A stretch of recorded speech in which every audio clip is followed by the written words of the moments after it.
Hola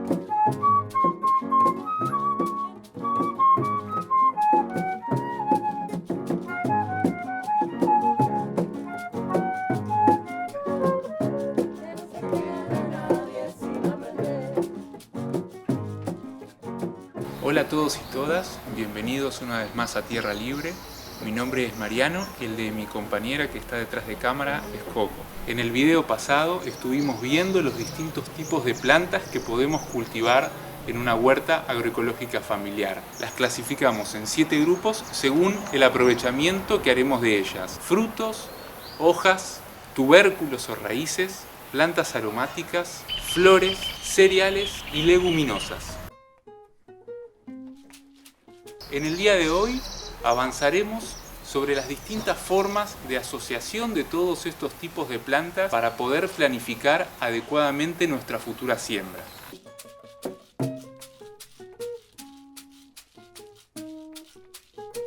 Para planificar los distintos tipos de plantas que incluiremos en nuestros bancales es necesario tener en cuenta 5 factores. El primero de ellos consiste en considerar cuál es el nutriente principal del cual las plantas se alimentan del suelo.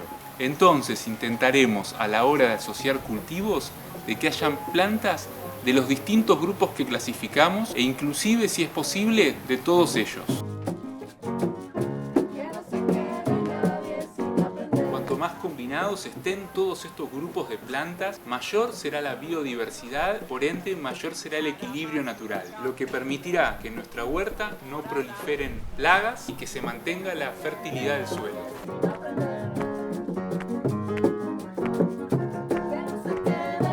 Revisemos esto que acabamos de afirmar porque es una idea central de la agricultura ecológica. En nuestros bancales convivirán numerosas poblaciones de insectos que estarán en perfecto equilibrio unas con otras. En el caso que nosotros cultivemos un solo tipo de cultivo en un mismo bancal, una población de insectos encontrará mucho alimento y empezará a crecer de manera desproporcionada en relación con las otras y terminaremos considerándole una plaga.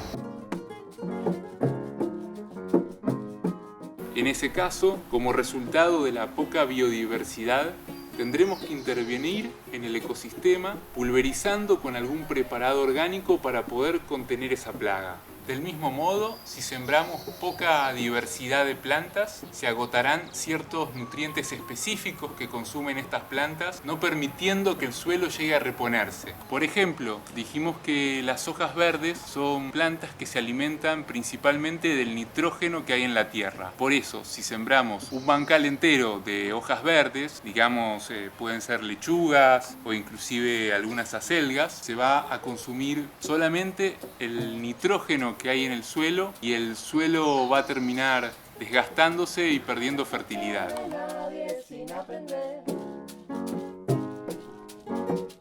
Algunas poblaciones de insectos, como los caracoles y las babosas, que se alimentan principalmente de las hojas verdes, van a encontrar mucho alimento y esta población de insectos va a crecer de un modo desproporcionado y lo vamos a tener que terminar considerando una plaga.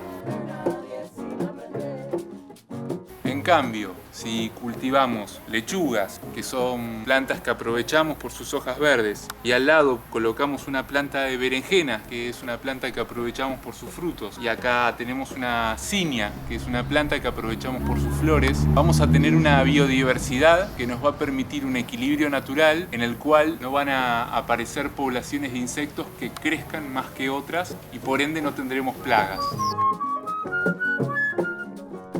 Tampoco agotaremos el suelo consumiendo un solo nutriente porque los frutos se alimentan del fósforo esencialmente y las hojas se alimentan del nitrógeno, entonces no van a gastar el suelo más de la cuenta.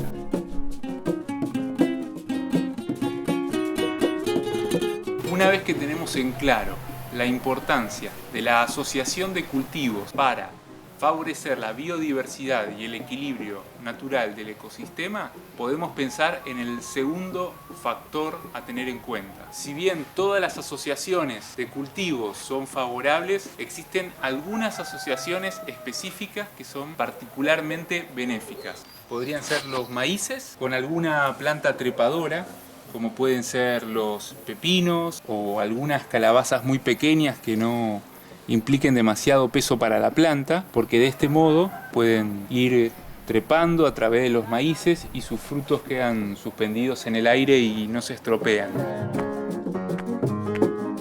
Otro tipo de asociación entre cultivos particularmente benéfica pueden ser las plantas de caléndulas con los maíces. Por ejemplo, el maíz es atacado muy habitualmente por pulgones y los pulgones van a las plantas de caléndulas que funcionan como cultivos atrayentes o cultivos trampa. De ese modo los pulgones quedan en las flores y no van a nuestros maíces.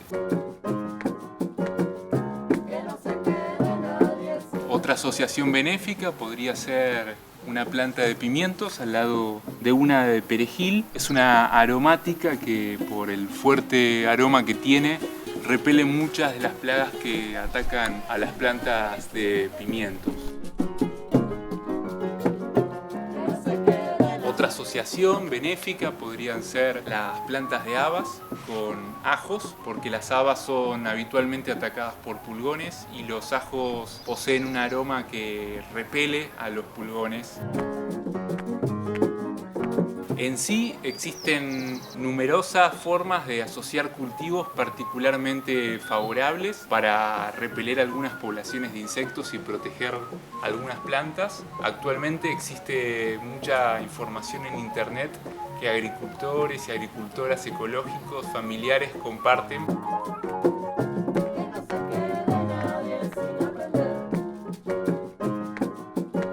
El tercer factor a tener en cuenta es el tamaño que van a desarrollar las plantas. Por ejemplo, las plantas de lechugas suelen crecer entre 20 y 30 centímetros, así que necesitamos dejar entre 20 y 30 centímetros de distancia entre una planta y otra para que puedan crecer con comodidad. Si las sembramos un poco más juntas no van a poder desarrollarse, y si las sembramos más separadas se va a desperdiciar espacio del bancal.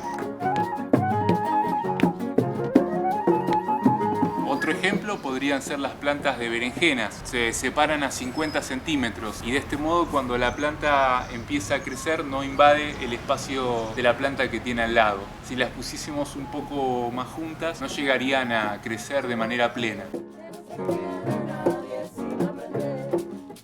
Un cuarto factor a tener en cuenta a la hora de asociar los cultivos para poder planificar nuestra futura siembra es tener en cuenta las sombras que pueden llegar a dar las distintas plantas.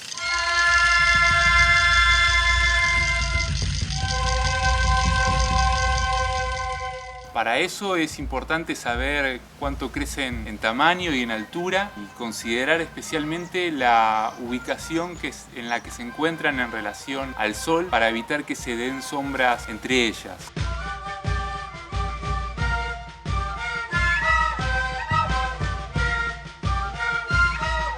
Por ejemplo, acá tenemos una planta de acelga que está creciendo al lado de dos plantas de pimientos que también están en un momento de crecimiento, y los pimientos pueden llegar hasta 1,5 metros de altura, más o menos hasta aquí. Las plantas de acelga no crecen más que unos 40 centímetros. Entonces es importante colocar a las acelgas siempre en un lugar donde no sean obstruidas en el sol por plantas que van a crecer en más tamaño. La manera correcta para poder lograr esto es siempre ubicar cultivos más pequeños al norte de los cultivos más grandes para que no les den sombra. Eso, por supuesto, en el hemisferio sur, que es donde nos encontramos. Si estuviésemos en el hemisferio norte, los cultivos más pequeños tienen que estar ubicados preferentemente al sur de los cultivos más grandes. Otro modo de evitar las sombras es a través de la técnica de 3 bolillos, que implica sembrar de manera triangular, es decir, de un lado de la hilera el cultivo va a estar en esta posición, pero del lado opuesto va a formar un triángulo, y así las plantas de esta hilera no van a quitar el sol de las plantas de la otra hilera. Finalmente, el quinto y último factor es la velocidad de crecimiento de las plantas. Debemos combinar plantas de ciclos de crecimiento largos con otras plantas de ciclos de crecimiento cortos. De este modo, las plantas que demoran más en crecer tienen tiempo de hacerlo, mientras nosotros podemos ir sembrando plantas que crecen rápido y las llegamos a cosechar antes.